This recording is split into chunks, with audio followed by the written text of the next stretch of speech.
2 மாதத்தில் மட்டும் இவ்வளவு பிரச்சனையா?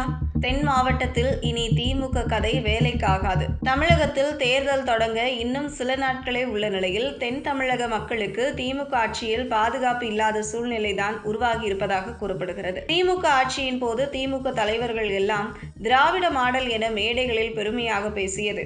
ஆனால் பொதுமக்களின் பாதுகாப்பு தொடர்பான பிரச்சினைகளுக்கு தேவையான முக்கியத்துவம் அளிக்கப்படவில்லை என்று சிலர் குற்றம் சாட்டுகின்றனர். குறிப்பாக கடந்த 2 மாதங்களில் தென் தமிழ்நாட்டின் திருநெல்வேலி, தூத்துக்குடி மற்றும் தென்காசி மாவட்டங்களில் மட்டும் 30க்கும் மேற்பட்ட கொலைகள் நடந்துள்ளதாக கூறப்படுவது அந்த பகுதிகளில் வாழும் மக்களிடையே அச்சத்தை ஏற்படுத்தியுள்ளது. தாமிரபரணி நதி ஓடும் இந்த தென் மாவட்டங்கள் பல ஆண்டுகளாக செழிப்பான விவசாயம், பழமையான கோவில்கள் மற்றும் சமூக ஒற்றுமைக்காக அறியப்பட்டவை.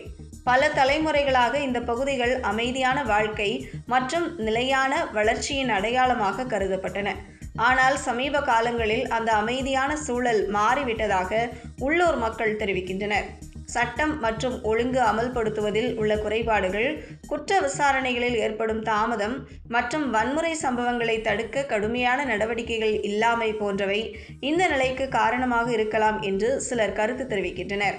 மாநிலத்தின் பிற பகுதிகளுடன் ஒப்பிடும்போது திருநெல்வேலி, தூத்துக்குடி மற்றும் தென்காசி மாவட்டங்களில் பெரிய அளவிலான தொழில் முதலீடுகள் குறைவாக இருப்பதோடு நிலையான வேலைவாய்ப்புகளும் போதுமான அளவில் உருவாகவில்லை என கூறப்படுகிறது. இதனால் இளைஞர்களுக்கு வாய்ப்புகள் குறைந்து சமூகத்தில் பதற்றம் அதிகரிக்கும் நிலையும் உருவாகிறது.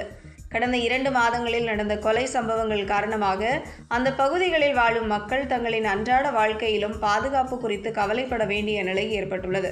சமீபத்தில் தென்காசி மாவட்டத்தில் பொதுமக்கள் இருந்த இடத்தில் ஒரு கும்பல் பெட்ரோல் குண்டு வீசி 2 பேரை கொடூரமாக தாக்கிக் கொன்ற சம்பவமும் பெரும் அதிர்ச்சியை ஏற்படுத்தியுள்ளது. இந்த சம்பவத்தில் சிலர் காயமடைந்ததாகவும் தகவல்கள் வெளியாகின. இவ்வாறு தென் மாவட்டங்களில் குற்றச்சம்பவங்கள் அதிகரித்து வருவதாக மக்கள் கூறுகின்றனர். அதே நேரத்தில் கஞ்சா, மதுபானம் போன்ற போதைப் பொருட்களின் அதிகரிப்பும் இத்தகைய குற்றச் செயல்களுக்கு காரணமாக இருக்கலாம் என சிலர் கருத்து தெரிவிக்கின்றனர். இந்த நிலையில் தென் மாவட்டங்களில் வாழும் மக்கள் பாதுகாப்பான சூழல், நிலையான வேலைவாய்ப்பு மற்றும் சமமான வளர்ச்சியை எதிர்பார்த்து வருகின்றனர். தாமிரபரணி பகுதி தனது பண்பாட்டு பாரம்பரியத்திற்கும் வரலாற்றுக்கும் ஏற்ற அமைதி மற்றும் முன்னேற்றத்தை மீண்டும் பெற வேண்டும் என்பதே அங்கு வாழும் மக்களின் முக்கிய கோரிக்கையாக உள்ளது.